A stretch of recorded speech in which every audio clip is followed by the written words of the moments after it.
Hassan Chaudhary. You're tuning to Something Hot, and this is the Weekend Review. Hi Amna. Hi Hassan.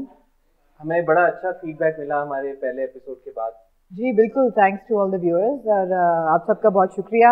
You watched the episode and you liked it, तो देखते रहें. And all the feedback that you've given to us, rest assured we'll incorporate it in this week's episode.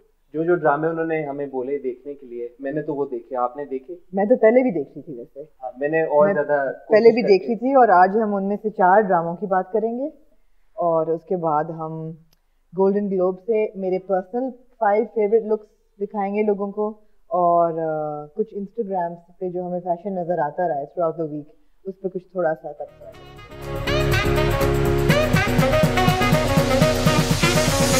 Starting with Ranja Ranja Kardi.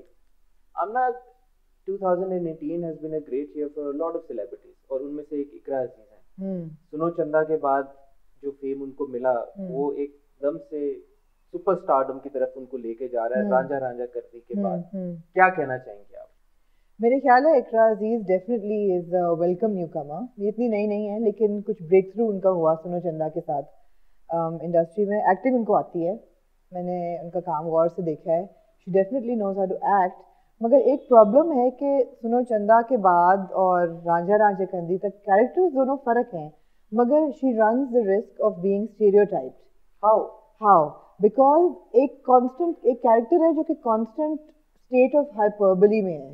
मतलब वो constantly गुस्से में है और constantly किसी पे गुस्सा कर रही हैं या रिबेल कर रही हैं किसी चीज़ पे. तो यू नो सुनो चंदा में भी वो मुस्तकिल रिबेल कर रही थी, रांझा रांझा करदी में भी वो मुस्तकिल रिबेल कर रही हैं. तो 2 प्लेस तक तो ठीक है, इसके बाद उनको थोड़ा सा अपना रिवाइज करना पड़ेगा कि रोल कोई थोड़ा सा डाइवर्स लें. यानी सर्कमस्टांसेस डिफरेंट हैं दोनों ड्रामों के सराउंडिंग हर कैरेक्टर. बिल्कुल. बट एक तरह से सिमिलैरिटी है. कैरेक्टर का आर्क, हाँ कैरेक्टर आर्क बिल्कुल एक जैसा है दोनों में. तो वो है, मगर मेरे ख्याल है कि रांझा रांझा करदी की जो ड्रामा है, एक तो मैं बहुत इंजॉय कर रही हूँ. It's a good play.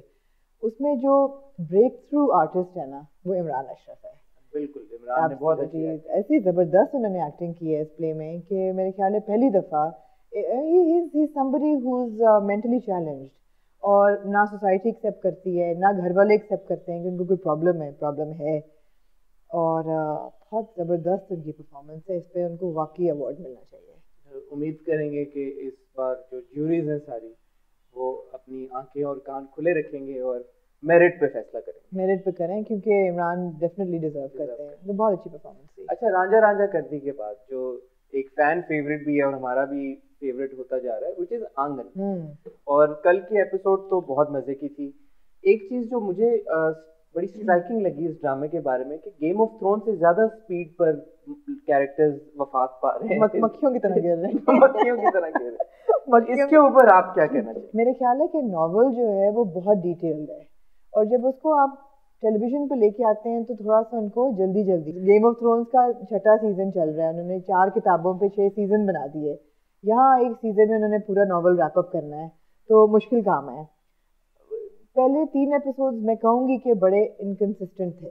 Although we love watching it because रोना धोना नहीं है, डोमेस्टिक वायलेंस नहीं है, वो जो एक टिपिकल प्ले बन गया है वो उससे ज़रा उस रेल्म से बाहर है. लास्ट वीक भी हम बात कर रहे थे बिल्कुल रेप या चाइल्ड सेक्सुअल असॉल्ट या अब्यूज या सोशल कॉज उससे बाहर है. तो आई रियली लव दैट. तो फुल मार्क्स फॉर दैट. और फ्रेम्स बहुत अच्छी हैं, प्रोडक्शन बहुत, क्वालिटी बहुत अच्छी है, मगर थोड़ा इनकंसिस्टेंट है कि सेकेंड एपिसोड बहुत स्लो हो गया था. थर्ड में उन्होंने 5-6 लोग उड़ा दिए.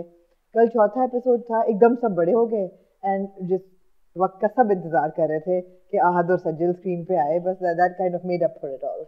बट परफॉर्मेंसेस सबकी बहुत अच्छी हैं. Every actor has done a tremendous job. Ahsan की अगर बात करें तो काफी लोग कमेंट कर रहे हैं कि उनके जो दोनों कैरेक्टर्स हैं एब्सोल्युटली बड़ी एक स्ट्राइकिंग सी डिफरेंस नजर आता है स्क्रीन के ऊपर. Ahsan actually is a very very good actor और जितने डाइवर्स रोल्स उन्होंने किए हैं अपने करियर में, आप उडारी में देख लें, क्या नाम था उनके कैरेक्टर का? उडारी में जो उनका कैरेक्टर था वो बिल्कुल फर्क था. फिर उन्होंने एक फिल्म की, उसमें बिल्कुल फर्क कैरेक्टर था. उन्होंने बहुत डाइवर्स काम किया है. उनके काम को अंडर एस्टिमेट नहीं आप कर सकते.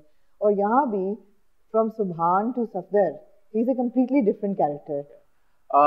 एक और ड्रामा जो प्रीमियर हुआ इस हफ्ते वो था चीख।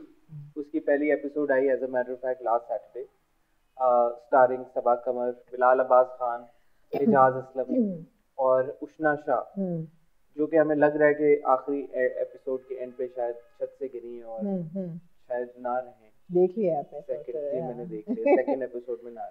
मगर चीख जो है ना, वो दो वजूहात से आई एम रियली एंजॉयिंग। मतलब I like the first episode because of two reasons. One, Saba Qamar जो है ना, वो कुछ सुपर हीरो फॉर वुमेन बन गई हैं। कि आपको पता है कि अगर एक प्ले में सबा कमर एक कैरेक्टर हैं तो she will save the day, और वो ना ओप्रेस होंगी, ना वो किसी के साथ जुल्म होने देंगी। तो वो एक बड़ी रीअश्योरेंस है कि जो हमें दिख रहा है कि उष्णा शाह के साथ थोड़े से प्रॉब्लम्स होने वाले हैं, स्टोरी का फोरकास्ट भी यही है कि Saba will save her from those misfortunes.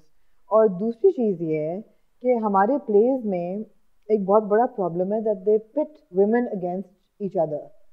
You know, बेशक वो बहनें हैं वो लड़ रही हैं, या वो सहेलियाँ हैं वो लड़ रही हैं, या वो ससुराल में से सास बहू लड़ रहे हैं। So that's something extremely regressive. इसमें अच्छी बात है कि there is a sense of sisterhood. तीन दोस्तें हैं, मन्नत, हाया और Nayab, and they're from different parts of society, but they're really sick. तो ये दो चीजें हैं which makes this play worth watching। हम अगले एपिसोड का वेट कर रहे हैं। बिल्कुल। जो एक प्ले का मैं वेट नहीं कर रही, मैं तो उसकी बात जो शायद मैं दोबारा ना देखूं, वो है एक प्ले शुरू हुआ है इस हफ्ते, कैसा है नसीबा। कैसा है नसीबा? जी, बां बां या बां, कैसा है नसीबा। आप नोटिस कर रहे हैं कि एक साइलेंस है इस प्ले के पहले 10 सेकंड। मेरे ख्याल है कि बहुत सारे हैशटैग्स पिछले एक साल में शुरू हुए हैं। मैं भी एक हैशटैग शुरू करना चाहती हूँ, hashtag stop the slap. Stop the slap. जी, मेरे ख्याल है हर एक्टर को, female actor specially, needs to stand up and say मैं स्क्रीन पे थप्पड़ नहीं खाऊंगी। बहुत अच्छी बात है, इसलिए कि मैं तो तंग आ गई हूँ उन लोगों को, and I realise that these are real stories. और डोमेस्टिक वायलेंस भी is part of our society, और इमोशनल अब्यूज़ भी पार्ट ऑफ आवर सोसाइटी है। ये सब कुछ होता है, लेकिन हैप्पी स्टोरीज भी हैं। और अगर आप बार बार एक चीज़ दिखा रहे हैं तो मेरे ख्याल से आप रीइंफोर्स कर रहे हैं कि इट्स ओके। अगर एक आदमी है वो अपनी बीवी को या बहन को या बेटी को चपेट मार देता है तो इट्स ओके। सभी मार रहे हैं तो आप भी मार रहे हैं तो आप भी मार लें, नहीं तो it's not okay. So hashtag stop the slap. बिल्कुल। और ये भी मैं आपको कहना चाहूँगी कि मेरा नहीं ख्याल कि आज के दौर में कराची से केएल तक कोई अपने शादी के जोड़े में फुल सेट पहन के सफर करेगा। अच्छा, मैंने ये वाला एपिसोड नहीं मैं आपको बता तो थोड़ा सा अगर आप बताना चाहें इस ड्रामे के बारे में, होता क्या है? जी, इसमें कैरेक्टर है मरियम का, जिनकी शादी उनकी फुफ्फी के बेटे के साथ की जाती है। Mariam is being played by Rimsha Khan. जी, तो उनकी शादी जो है फुप्पो के बेटे के साथ की जाती है, Ahmad ji, who is played by Muneeb Butt. And उनको कहा जाता है कि फुप्पो जो हैं वो बहुत एफ्लुएंट हैं, मलेशिया में बहुत सेटल्ड हैं, वेल सेटल्ड हैं, नौकर चाकर भी हैं, हर चीज़। तो जब ये ब्याह के वहाँ जाती हैं तो जाते ही उनको एक 80s की इंडियन फिल्म की तरह सास जो है वो दुपट्टा बांध कहती है चल बर्तन धो। अच्छा, और ये दुल्हन बन के ही जाती है फ्लाइट पे? जी, फ्लाइट पे दुल्हन माशाल्लाह से वो घूंघट वूंघट सब उन्होंने लिया होता है। तो उनको टाइम नहीं मिला होता वलीमे या बारात के बाद चेंज करने का? ओके जी, ऐसा लगता है उनको वक्त नहीं मिलता, गो के बाकी सबको वक्त मिल जाता है। जो अहमद के कैरेक्टर है वो अपनी शेरवानी में नहीं होते, मगर इनको वक्त नहीं। अच्छा, सवाल ये कि ये शादी का ही जोड़ा है या जोड़ा चेंज होके? नहीं जी नहीं, शादी का वही शादी। जी, लाल जोड़ा, घूंघट ओढ़ा हुआ, वही सेट भी नहीं उन्होंने बदला होता। तो जब वो वहाँ अपार्टमेंट के बाहर उतरती हैं तो उनकी सास कहती हैं चलो बेटा बक्सा उठाओ ना, तो वो कुछ उनकी, आप समझ सकते हैं क्या गुजरी होगी। मुझे ये again not to trivialise the situation, ऐसा लोगों के साथ होता है, and it's a terrible part of society. By no means do I want to make fun of the situation, मगर मेरा नहीं ख्याल कोई शादी के जोड़े में ट्रैवल करता है। एक दूसरी चीज़ है कि प्लीज़ प्रोड्यूसर्स, डायरेक्टर्स, एक तो हैशटैग स्टॉप द स्लैप, और दूसरा प्लीज़ हैप्पी स्टोरीज भी बताएं, इंस्पिरेशनल स्टोरीज भी बताएं, वो भी हैं, वो भी एग्जिस्ट करती हैं।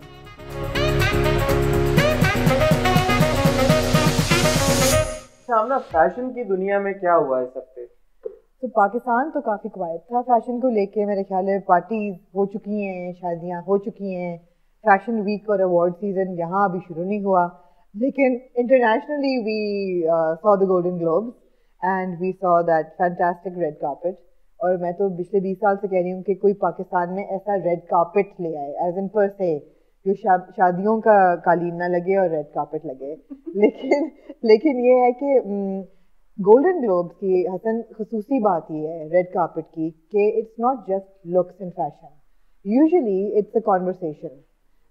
एक साल आप देखेंगे कि सबने पिंक रिबन्स लगाए होंगे to create awareness for breast cancer, कभी उन्होंने आर्म बैंड्स लगाए होंगे to protest. Last year it was a complete blackout too in support of the Me Too movement, all the women wore black gowns. इस दफ़ा it was interesting कि एक तो बहुत ज़्यादा इंक्लूजन और diversity was part of the conversation, और दूसरा the fact that they are looking at women having a more prominent role in production or as main characters. It was kind of the year for the women. And that was the mood on the red carpet. So first of all, of course, we have Lady Gaga. And Lady Gaga is such a style icon because वो कभी भी कुछ भी conventional नहीं पहनती.